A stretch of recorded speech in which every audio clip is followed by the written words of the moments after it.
Hey everybody, welcome back to Living Between Paychecks Kitchen. I'm Oz, Jack and Later still Lake Jackson, and I'm here in my little shitty galley kitchen in Dickinson, Texas, and we're going to do some awesome right at our $10 limit today. It's going to be good. I've been doing a lot of box stuff and stuff that shows that you don't have to do everything from scratch. You can fit under your budget but still make it awesome, and it really helps out, makes everything quicker.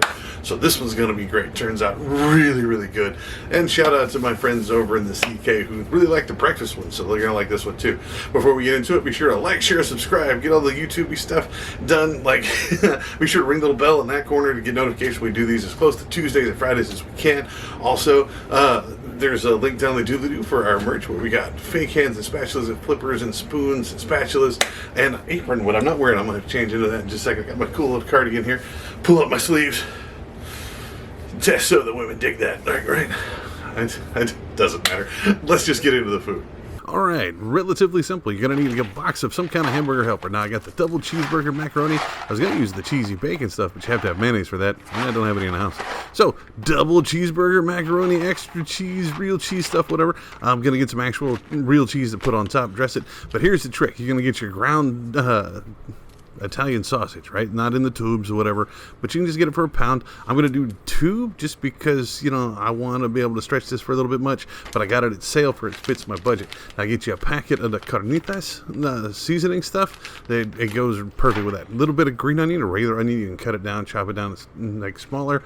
You're going to want 2 cups of the milk and then a cup and a third of water. It's basically you're just making the hamburger helper the same way as goes. We're just going to alternate what we put in it, okay? Oh, and because it's Texas, we're going to have a jalapeno. Really photogenic little jalapeno. Alright, so I thought my camera was running. It wasn't. So just put your Carnitas seasoning in here with your sausage. No, there's special prep needed. Get it here. Mix it in with your hands. It's going to be gross. Just get in there and mangle it till you get it nice and spread where the powder isn't falling off of it. Okay, once you get that done, you want to set it across for about 20 minutes. Just set it over there, let it sit. You can cover it if you need to, put it in the fridge if you need to, but just 20 minutes later, get you a good sized skillet, especially if we're going to use the 2 pounds. If you couldn't get the meat on sale or whatever, you want to put it about medium high. I'm going to put it between a 6 on a 9 scale. And then when you put it in here, it's going to have enough grease so you don't need any pan lotion or whatever. Get you a spatula or a wooden spoon of some kind. Now this I was using to help mix, try to get my hands out of it, so it looks a little dirty, but I just cleaned it. Again, I'm watching TikTok today. This is Sad Spice getting ready stuff over there, so that was cool. But then I'm just watching some TikTok in between. So once this gets up to a little bit of heat on it, you can hear it, listen. Yeah, sizzle. You just go ahead and drop that meat in there and then use your wooden spoon to break it down a little bit, okay? It takes a little while. Now, the sausage sticks together a lot better than any hamburger I've ever used, okay? So you got to be careful. But once it starts cooking, it's easier to break down. You don't want giant chunks of this stuff here, and you want to put that meat on the metal, as we say, the proverbial meat on the metal. So you want to smash it down to where it starts cooking on the entire bit of it where it's not all piled up on top. You understand, right? So get this, just kind of flatten it down, put that in the sink. Don't forget to do your dishes later. I have got a few dishes. But as this starts cooking, you'll see where it starts breaking up. I'm just trying to pad the time here because I jabbed at this thing for like 5 minutes before it cooked on the other side pretty good. You don't want to speed cook it. You don't want to turn the heat up because that'll cook too fast on one side. Makes it more difficult or whatever. But I always try to show this as much as I can on the way through. You can see where it starts browning or graying. It goes gray first and then it goes brown on one side and it's still pink raw on the top. So that's when you start breaking it up, roll it around, get that meat in there. Now remember, my skillet is big, so the heat underneath it, the coil that it's sitting on, is actually smaller than the skillet. So it's going to be hotter in the middle than it is on the edges. So be sure to turn that around, break up those big pieces. It makes it easier to cook. It makes it easier to serve. So this will take you anywhere between 5 and like 12 minutes, depending on your altitude and the heat and the temperature of your apartment or house or whatever. So once you get this and it's nice and starting to brown, like I said, dark gray, it'll start browning on the edges or whatever. Again, this took me about 12 minutes because I kept it relatively low on here because I didn't want to cook it fast. Okay, I didn't want to cook the crap on the outside and leave the inside raw, which is a thing that can happen. So once you do that, you want to go ahead and add your water, which is a cup and a third. Most random ass number ever to put in there, a cup and a third, and then 2 cups of your milk here. It's 2. I'm just padding the time here, kind of explaining how you do this. I feel like I'm running out of breath, like I edited this one way too fast, and I apologize, y'all. So 2 cups of milk. This, again, ranks under one of those things, like it looks a little suspicious while you're cooking it, but it turns out amazing.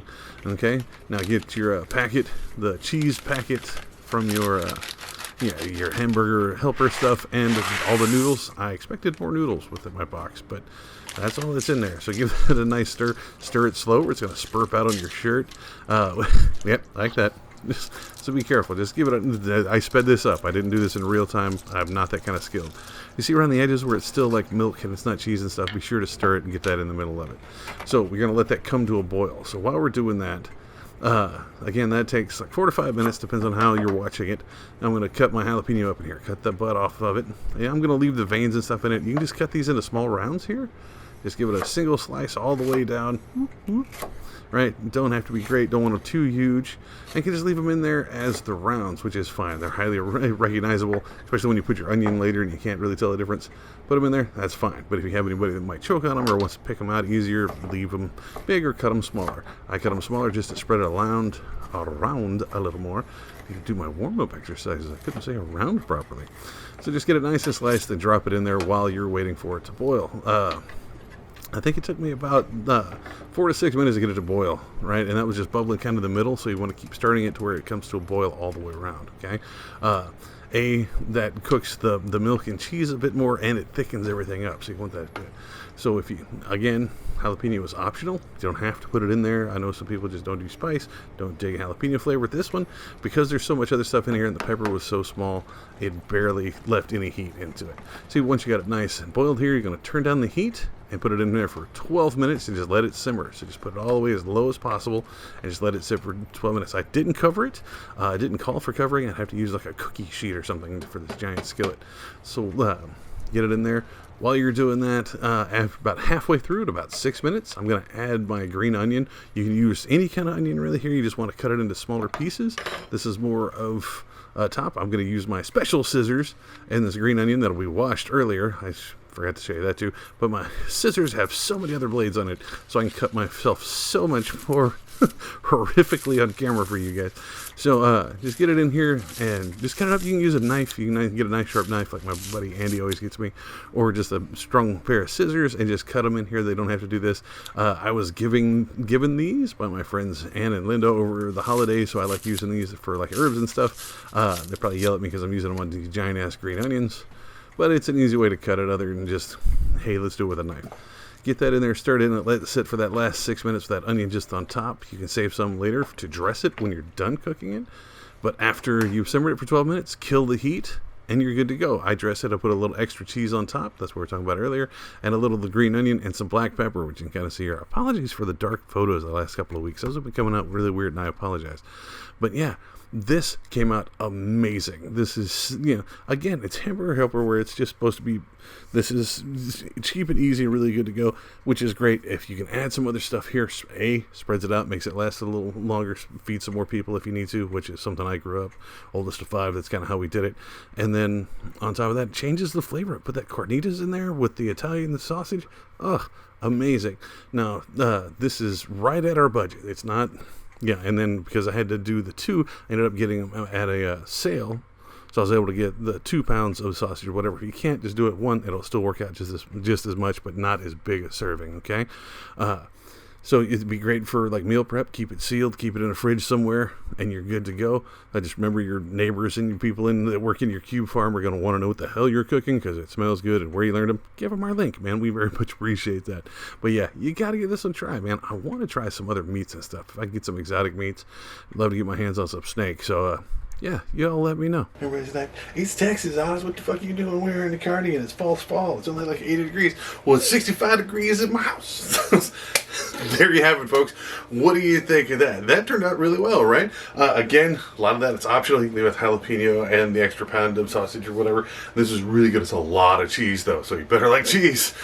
That's great. If you do it differently, you want to see us do it differently, want to see me revisit this and try it with some different meats or a different box of the helper stuff, let me know. That's what I'm here for. You put it down in the comments. That's what the comments are for. You can also find us on social media and tell us over there on Facebook, Pinterest, Patreon. We're at all those at Live Between Paychecks Kitchen. We're at Instagram at Live Between. We're shortened down over there. Me, Osway Nerdy, I'm on all of those. You can also find me on Twitter and over on TikTok. We're just doing some random stuff over there. I've been actually kind of crowdsourcing some recipes and stuff with some gnocchi over there. So let me know what you want to try with that too. That'll be very cool. And I will see y'all next time, man. Y'all be safe, okay?